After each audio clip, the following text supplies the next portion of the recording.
Hey everyone, it's Dwayne here. Welcome to another episode of Snapshots from the Summit. 5 minutes of amazing goodness that enable you to crack the code to unlocking the money vault, flip the bird at the 9 to 5, and finally escape the cage that's keeping you imprisoned. Whether that's a 9 to 5 job or whether it's a business not bringing home the bacon, so to speak. We are, my friends, on episode 4.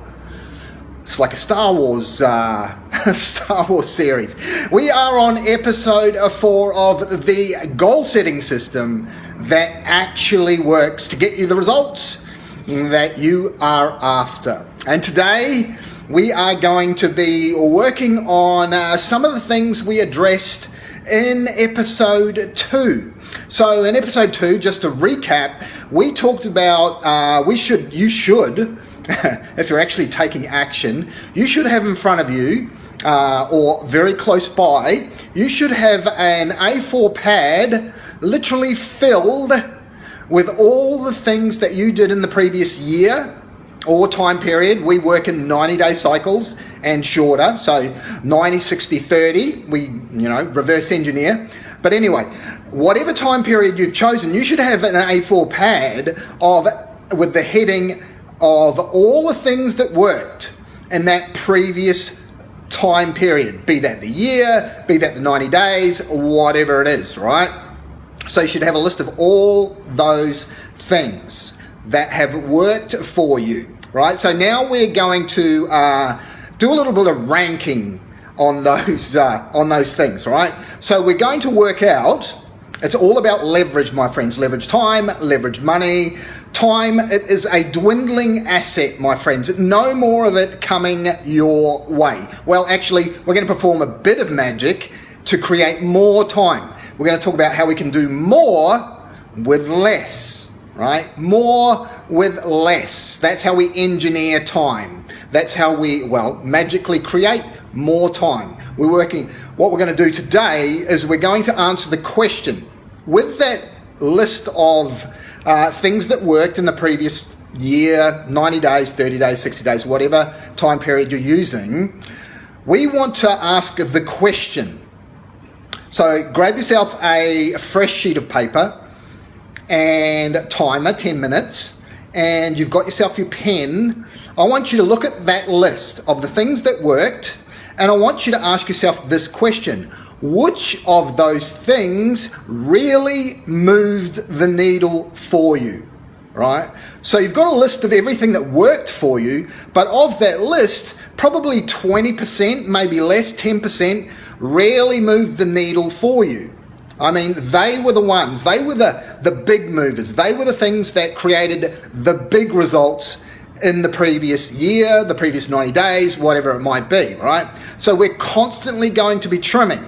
We're constantly only going to be working with the things that really make a difference, right? That's how we magically create time, right? We magically create time by looking at the things that really give us bang for the buck. What gives us the most leverage? So out of that list, I want you to list down the top 5 things that really created the biggest results in the previous year, right? So you will find that those 20%, whatever that 20% is that you take from your previous list that you analyzed of everything that worked, you take the 20% that really moved the needle, you will see that that 20% probably gave you upwards of 80% of the results that you achieved, right? It's like anything. It's the Pareto principle, and there's even the Pareto principle is what they call fractal. It means you can put the Pareto principle on itself again. So as an example, that 20% you've taken, of that 20%, there is 20% that actually really moved the needle. So if you are really trying to do more with less, you would apply the Pareto principle upon itself again, right? That's when you really start to nail down what was really working.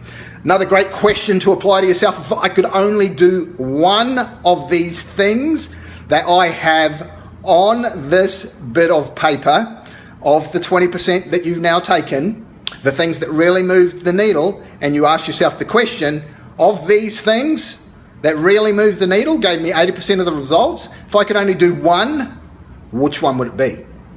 Right? Which one would it be?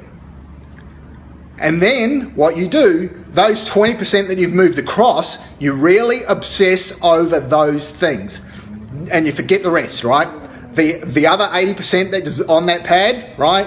You're going to now devote your time exclusively to only working on the things that really move the dial, really move the needle, right?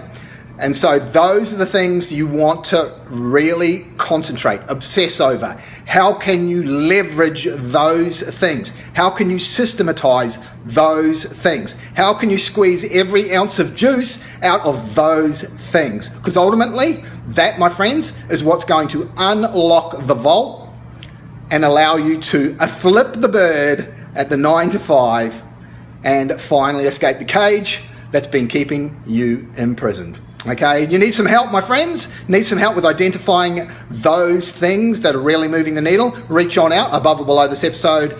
You'll find 3 ways.